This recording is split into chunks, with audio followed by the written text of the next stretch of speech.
ಬೆಳಕಿನ್ನು ಪಾಕಿಸ್ತಾನ ತೊರೆದ ಪಾಕ್ ಸೇನಾ ಮುಖ್ಯಸ್ಥ ಅಂತ ಗೊತ್ತಾಗ್ತಾ ಇದೆ. ಬ್ರಿಟನ್ಗೆ ಜನರಲ್ ಅಸಿಮ್ ಮುನೀರ್ ಈತನ ಕುಟುಂಬ ಹೋಗಿ ನೆಲೆಸಿದೆ. ಬ್ರಿಟನ್ನ ನ್ಯೂಜೆರ್ಸಿಗೆ ಅಸಿಮ್ ಫ್ಯಾಮಿಲಿ ಶಿಫ್ಟ್ ಆಗಿದೆ.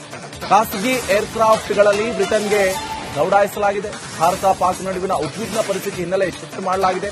ತಾಹಿರ್ ಶಂಸದ್ ಮಿರ್ಜಾ ಕುಟುಂಬ ವಿದೇಶಕ್ಕೆ ಹೋಗಿದೆ. ಕುಟುಂಬಗಳನ್ನ ರಕ್ಷಣೆ ಮಾಡಿಕೊಳ್ಳುವಂತ ಸಲುವಾಗಿ ವಿದೇಶಕ್ಕೆ ರವಾನೆ ಮಾಡಲಾಗಿದೆ. ಇದಕ್ಕೆ ಹೇಳಿ ಅಲ್ಲದೆ ಇನ್ನೇನ್ ಹೇಳ್ತಾರೆ ನೋಡಿ. ಮೊನ್ನೆ ಈತ ದೊಡ್ಡ ವೀರಾರೋಷವಾಗಿ ಹೇಳಿಕೆಯನ್ನ ಕೊಟ್ಟಿದ್ದಾನೆ. ಅಯ್ಯೋ, ಈ ಕಾಶ್ಮೀರದ ಮೇಲೆ ಯುದ್ಧ ಆದ್ರೆ ಅಥವಾ ಭಾರತದ ಮೇಲೆ ಯುದ್ಧ ಆದಂತ ಸಂದರ್ಭದಲ್ಲಿ ಅದು ಕೂಡ ಕಾಶ್ಮೀರಕ್ಕೋಸ್ಕರ ಹೋರಾಡ್ತಾ ಇರುವಂತ ಭಯೋತ್ಪಾದಕರು, ಅವ್ರಿಗೆ ನಾವು ಸಪೋರ್ಟ್ ಮಾಡ್ತೀವಿ, ಅವರೊಂಥರ ಈ ಸ್ವಾತಂತ್ರ್ಯ ಹೋರಾಟಗಾರರಂತೆ ಇದೆ ತಲೆಕೆಟ್ಟಂತ ಮುನೀರ್. ಈತ ಕುಟುಂಬ ಈಗ ಬ್ರಿಟನ್ಗೆ ಹೋಯ್ತು. ಮೊನ್ನೆ ಹತ್ಯೆ ಮಾಡಿದ್ರಲ್ಲ ಅವ್ರ ಕುಟುಂಬ ಎಲ್ಲ ಏನು, ಆ 3 ವರ್ಷದ ಮಕ್ಕಳಿರ್ಬೋದು ಅಥವಾ ಈ ಹೆಂಡತಿ ಎದುರುಗಡೆನೆ ಗಂಡನನ್ನ ಶೂಟ್ಔಟ್ ಮಾಡಿದ್ರಲ್ಲ, ನಿನ್ನ ಕುಟುಂಬ ಮಾತ್ರ ಸೇಫ್ ಆಗಿರಬೇಕು. ಎಂತ ಲಜ್ಜೆಗೆಟ್ಟಂತಹ ನಾಯಕರು ಪಾಕಿಸ್ತಾನದಲ್ಲಿದ್ದಾರೆ ನೋಡಿ.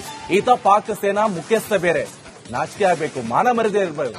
ಈತ ಅಷ್ಟೊಂದು ಇರಬೇಕಾದ್ರೆ ಈತ ಭಾರತ ಯುದ್ಧ ಮಾಡ್ತಾ ಇರುವಂತಹ ಸಂದರ್ಭದಲ್ಲಿ ತನ್ನ ಕುಟುಂಬದ ಜೊತೆ ಪಾಕಿಸ್ತಾನದಲ್ಲಿ ಇರಬೇಕಾಗಿತ್ತು. ಅಷ್ಟು ಧೈರ್ಯ ಇರಬೇಕಿದ್ರೆ. ಬಗ್ಗೆ ಮಾಹಿತಿ ಕೊಡ್ತಾರೆ ನನ್ನ ಕಲೀಗ್ ನಟೇಶ್, ನೇರ ಸಂಪರ್ಕದಲ್ಲಿ ಜಾಯ್ನ್ ಆಗಿದ್ದಾರೆ. ನಟೇಶ್, ಇಂತ ಹೇಳಿ ಈತ ಹೇಗೆ ಪಾಕಿಸ್ತಾನದ ಸೇನಾ ಮುಖ್ಯಸ್ಥ ಆದ ಅಂತ, ಈತ ಈಗ ಬ್ರಿಟನ್ಗೆ ಹೋಗ್ತಾ ಅಂತ ಗೊತ್ತಾಗ್ತಾ ಇರುವಂತದ್ದು, ಆತನ ಕುಟುಂಬ ಕೂಡ ಶಿಫ್ಟ್ ಆಗಿದೆ ಅಂತ ಗೊತ್ತಾಗ್ತಾ ಇದೆ. ಏನ್ ಡೀಟೇಲ್ಸ್ ಸಿಗ್ತಾ ಇದೆ? ನಿತೇಶ್, ಬಹಳ ಪ್ರಮುಖವಾಗಿ ಭಾರತದಲ್ಲಿ ಯುದ್ಧದ ಕಾರ್ಮೋಡ ಏನು ಆವರಿಸಿದ ಬೆನ್ನಲ್ಲೇ ಪಾಕಿಸ್ತಾನದಲ್ಲೂ ಕೂಡ ಯುದ್ಧದ ಕಾರ್ಮೋಡ ಆವರಿಸಿದೆ ಎನ್ನುವಂಥದ್ದು. ಏಕಾಏಕಿ ಏನು ಪಲಗ್ಗಾಮ್ ಮೇಲೆ ದಾಳಿ ಮಾಡಿದಂತಹ ಸಂದರ್ಭದಲ್ಲಿ ಹಲವರ ಪ್ರಾಣ ಪಕ್ಷಿ ಹರಿಹೋಯಿತು. ಇದರ ನಂತರದಲ್ಲಿ ಭಾರತ ಹಲವು ರೀತಿಯಲ್ಲಿ ಏನು ದಾಳಿಯನ್ನ ಮಾಡ್ಲಿಕ್ಕೆ ಸಜ್ಜಾಗಿರ್ತಕ್ಕಂಥದ್ದು, ಈಗಾಗಲೇ ಹೈ ಅಲರ್ಟ್ ಅನ್ನ ಕೂಡ ಮಾಡಿರ್ತಕ್ಕಂಥದ್ದು. ಇದರ ಬೆನ್ನಲ್ಲೇ ಪಾಕಿಸ್ತಾನಕ್ಕೆ ನಡುಕ ಹುಟ್ಟಿಸಿಕೊಂಡಿದೆ ಎನ್ನುವಂಥದ್ದು. ಪ್ರಮುಖವಾಗಿ ಸೇನಾ ಮುಖ್ಯಸ್ಥರೇ ಅಂದ್ರೆ ಮುನೀರ್ ಕಳೆದ 2 ದಿನಗಳ ಹಿಂದೆಯಷ್ಟೇ ಸಾಕಷ್ಟು ದೊಡ್ಡ ಮಟ್ಟದ ಹೇಳಿಕೆಯನ್ನ ಕೊಟ್ಟು ಸಾಕಷ್ಟು ಚರ್ಚೆ ಆಗಿದ್ದಂತಹ ಸೇನಾ ಮುಖ್ಯಸ್ಥ ಮುನೀರ್ ತನ್ನ ಕುಟುಂಬವನ್ನ ಏನು ಬೇರೆ ದೇಶಗಳಿಗೆ ಕಳುಹಿಸುವಂತಹ ಕೆಲಸವನ್ನ ಮಾಡಲಾಗ್ತಾ ಇದೆ. ಪ್ರಮುಖವಾಗಿ ಇದನ್ನ ಪ್ರಯಾಣ ಅಂತ ಹೇಳಲಿಕ್ಕೆ ಆಗೋದಿಲ್ಲ, ಪರ್ಟಿಕ್ಯುಲರ್ ಆಗಿ ದೇಶ ಬಿಟ್ಟು ಓಡಿ ಹೋಗ್ತಾ ಇದ್ದಾರೆ ಅಂತ ಹೇಳ್ಬಹುದು. ಯಾಕಂದ್ರೆ ಪ್ರಮುಖವಾಗಿ ಭಾರತವನ್ನ ಎದುರಿಸುವಂತಹ ಶಕ್ತಿ ತಮ್ಮಲ್ಲಿ ಇಲ್ಲ ಅಂತ ಗೊತ್ತಾಗಿದೆ ಎನ್ನುವಂತಹ ಇಲ್ಲಿ ವಿಚಾರ ತಿಳಿದು ಬರ್ತಾ ಇರ್ತಕ್ಕಂಥದ್ದು. ಯಾಕಂದ್ರೆ ಬಹಳ ಪ್ರಮುಖವಾಗಿ ಪಾಕಿಸ್ತಾನದ ವಿರುದ್ಧ ಈಗಾಗಲೇ ಏನು ಯುದ್ಧ ಘೋಷಣೆಯನ್ನ ಮಾಡುವಂತಹ ಸಂದರ್ಭ ಭಾರತಕ್ಕೆ ಎದುರಾಗಿದೆ. ಇಂದು ಅಥವಾ ನಾಳೆಯ ಒಳಗಡೆ, ಯಾಕಂದ್ರೆ ನಿನ್ನೆ ಸೇನಾ ಮುಖ್ಯಸ್ಥರು ಪರಿಶೀಲನೆಯನ್ನ ಮಾಡುವಂತಹ ಸಂದರ್ಭದಲ್ಲಿ ಹಲವು ಸೂಚನೆಗಳನ್ನ ಕೂಡ ಕೊಟ್ಟಿರ್ತಕ್ಕಂಥದ್ದು. ಭಾರತದ ಹಲವು ಬೆಳವಣಿಗೆಗಳನ್ನ ನೋಡಿದ್ರೆ ಅಂದ್ರೆ ಎರಡು ಅಥವಾ 1 ದಿನದ ಒಳಗೆ ಏನು ಭಾರತದಿಂದ ಮಿಸೈಲ್ ಹಾರುವಂತಹ ಸಾಧ್ಯತೆಗಳು ಕೂಡ ದಟ್ಟವಾಗಿದೆ. ಇದರ ಬೆನ್ನಲ್ಲೇ ಅವರಿಗೂ ಕೂಡ ಪಾಕಿಸ್ತಾನಕ್ಕೂ ಕೂಡ ಇಂಟೆಲಿಜೆನ್ಸ್ ಮಾಹಿತಿ ಇರುತ್ತೆ. ಆ ಮಾಹಿತಿಯ ಪ್ರಕಾರ ಅವರು ಕೂಡ ಅಲರ್ಟ್ ಆಗುವಂತಹ ಕೆಲಸವನ್ನ ಮಾಡ್ತಾ ಇದ್ದಾರೆ. ಆದ್ರೆ ಇದೊಂದು ಪುಕ್ಕಲಗೇಡಿತನ ಅಂತ ಹೇಳಲಾಗ್ತಾ ಇದೆ ಪಾಕಿಸ್ತಾನಕ್ಕೆ. ನೇರವಾಗಿ ಏನು ಭಾರತವನ್ನ ಎದುರಿಸಲಾಗದ ಪಾಕಿಸ್ತಾನಿಗಳು ತಮ್ಮಲ್ಲಿರ್ತಕ್ಕಂತಹ ದೇಶದಲ್ಲಿರ್ತಕ್ಕಂತಹ ತಮ್ಮ ಕುಟುಂಬವನ್ನ ಸೇಫ್ ಮಾಡಿಕೊಳ್ಳಲಾಗದಂತಹ ಪರಿಸ್ಥಿತಿ ಪಾಕಿಸ್ತಾನಕ್ಕೆ ಈಗ ಎದುರಾಗಿದೆ. ಯಾಕಂದ್ರೆ ಈಗ ಪಾಕಿಸ್ತಾನ ತ್ರಿಶಂಕು ಸ್ಥಿತಿಯನ್ನ ಆವರಿಸಿದೆ ಎನ್ನುವಂಥದ್ದು ಮೇಲ್ನೋಟಕ್ಕೆ ಸ್ಪಷ್ಟವಾಗಿ ಗೊತ್ತಾಗ್ತಾ ಇದೆ. ಅದರಲ್ಲೂ ಕೂಡ ಭಾರತದ ಪೆಹಲ್ಗಾಮ್ ಮೇಲೆ ಮಾಡಿದಂತಹ ದಾಳಿ ಏನಿದೆ ಇಡೀ ದೇಶದಾದ್ಯಂತ ಚರ್ಚೆ ಆಗ್ತಾ ಇದೆ. ಇಡೀ ದೇಶದಾದ್ಯಂತ ಅಲ್ಲದೆ ಪ್ರಪಂಚದಾದ್ಯಂತ ಕೂಡ ಹಲವು ಬಲಿಷ್ಠ ರಾಷ್ಟ್ರಗಳು ಭಾರತದ ಪರವಾಗಿ ನಿಂತಿರುವಂತದ್ದು. ಅಂದ್ರೆ ಪಾಕಿಸ್ತಾನದ ಈ ಏನು ಅಟ್ಯಾಕ್ ಏನಿದೆ ಇದರ ವಿರುದ್ಧ ಇದರ ಖಂಡನೆಯನ್ನ ಗಟ್ಟಿಮುಟ್ಟಾಗಿ ಹೇಳಿರ್ತಕ್ಕಂಥದ್ದು. ಬಹಳ ಪ್ರಮುಖವಾಗಿ ವಿದೇಶಗಳಲ್ಲೂ ಕೂಡ ಇದು ಬಹಳಷ್ಟು ಚರ್ಚೆ ಆಗ್ತಾ ಇರೋದ್ರಿಂದ ಸ್ವಿಟ್ಜರ್ಲ್ಯಾಂಡ್ ಹಾಗೂ ಬ್ರಿಟನ್ಗೆ ತನ್ನ ಕುಟುಂಬವನ್ನ ಕಳಿಸುವಂತ ಕೆಲಸವನ್ನ ಮಾಡಿದ್ದಾರೆ.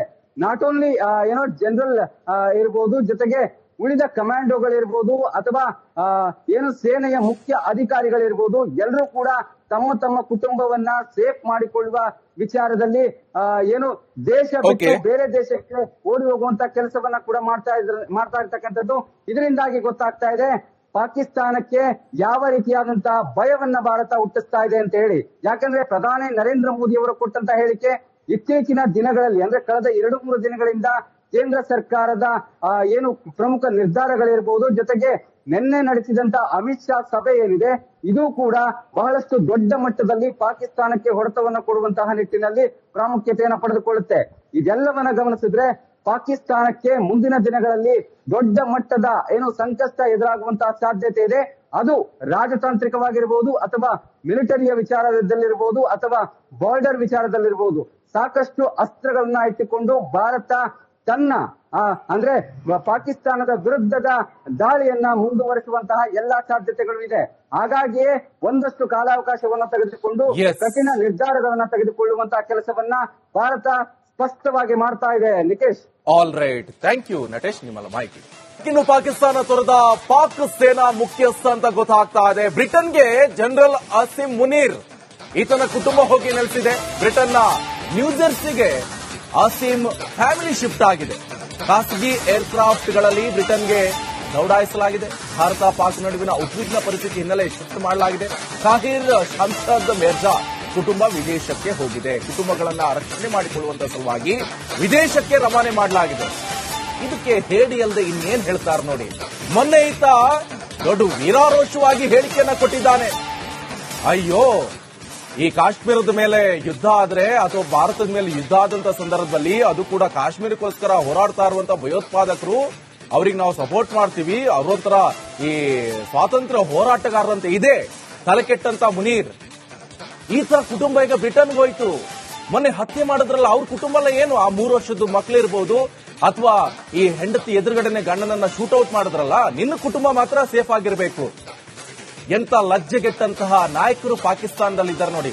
ಈತ ಪಾಕ್ ಸೇನಾ ಮುಖ್ಯಸ್ಥ ಬೇರೆ, ನಾಚಿಕೆ ಆಗಬೇಕು, ಮಾನ ಮರ್ಯಾದೆ ಇರಬೇಕು.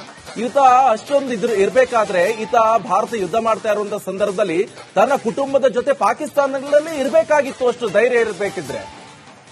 ಬಗ್ಗೆ ಮಾಹಿತಿ ಕೊಡ್ತಾರೆ ನನ್ನ ಕಲೀಗ್ ನಟೇಶ್, ನೇರ ಸಂಪರ್ಕದಲ್ಲಿ ಜಾಯ್ನ್ ಆಗಿದ್ದಾರೆ. ನಟೇಶ್, ಇಂತ ಹೇಳಿ ಈತ ಹೇಗೆ ಪಾಕಿಸ್ತಾನದ ಸೇನಾ ಮುಖ್ಯಸ್ಥ ಆದ ಅಂತ, ಈತ ಈಗ ಬ್ರಿಟನ್ಗೆ ಹೋಗ್ತಾ ಅಂತ ಗೊತ್ತಾಗ್ತಾ ಇರುವಂತದ್ದು, ಆತನ ಕುಟುಂಬ ಕೂಡ ಶಿಫ್ಟ್ ಆಗಿದೆ ಅಂತ ಗೊತ್ತಾಗ್ತಾ ಇದೆ. ಅದೇನ್ ಡೀಟೇಲ್ಸ್ ಸಿಗ್ತಾ ಇದೆ? ನಿಕೇಶ್, ಬಹಳ ಪ್ರಮುಖವಾಗಿ ಭಾರತದಲ್ಲಿ ಯುದ್ಧದ ಕಾರ್ಮೋಡ ಆವರಿಸಿದ ಬೆನ್ನಲ್ಲೇ ಪಾಕಿಸ್ತಾನದಲ್ಲೂ ಕೂಡ ಯುದ್ಧದ ಕಾರ್ಮೋಡ ಆವರಿಸಿದೆ ಎನ್ನುವಂಥದ್ದು. ಏಕಾಏಕಿ ಪಲಗ್ಗಾಮ್ ಮೇಲೆ ದಾಳಿ ಮಾಡಿದಂತಹ ಸಂದರ್ಭದಲ್ಲಿ ಹಲವರ ಪ್ರಾಣ ಪಕ್ಷಿ ಹರಿಯಿತು. ಇದರ ನಂತರದಲ್ಲಿ ಭಾರತ ಹಲವು ರೀತಿಯಲ್ಲಿ ದಾಳಿಯನ್ನ ಮಾಡ್ಲಿಕ್ಕೆ ಸಜ್ಜಾಗಿರ್ತಕ್ಕಂಥದ್ದು, ಈಗಾಗಲೇ ಹೈ ಅಲರ್ಟ್ ಅನ್ನ ಕೂಡ ಮಾಡಿರ್ತಕ್ಕಂಥದ್ದು. ಇದರ ಬೆನ್ನಲ್ಲೇ ಪಾಕಿಸ್ತಾನಕ್ಕೆ ನಡುಕ ಹುಟ್ಟಿಸಿಕೊಂಡಿದೆ ಎನ್ನುವಂಥದ್ದು. ಪ್ರಮುಖವಾಗಿ ಸೇನಾ ಮುಖ್ಯಸ್ಥರೇ ಅಂದ್ರೆ ಮುನೀರ್ ಕಳೆದ 2 ದಿನಗಳ ಹಿಂದೆಯಷ್ಟೇ ಸಾಕಷ್ಟು ದೊಡ್ಡ ಮಟ್ಟದ ಹೇಳಿಕೆಯನ್ನ ಕೊಟ್ಟು ಸಾಕಷ್ಟು ಚರ್ಚೆ ಆಗಿದ್ದಂತಹ ಸೇನಾ ಮುಖ್ಯಸ್ಥ ಮುನೀರ್ ತನ್ನ ಕುಟುಂಬವನ್ನ ಬೇರೆ ದೇಶಗಳಿಗೆ ಕಳುಹಿಸುವಂತಹ ಕೆಲಸವನ್ನ ಮಾಡಲಾಗ್ತಾ ಇದೆ.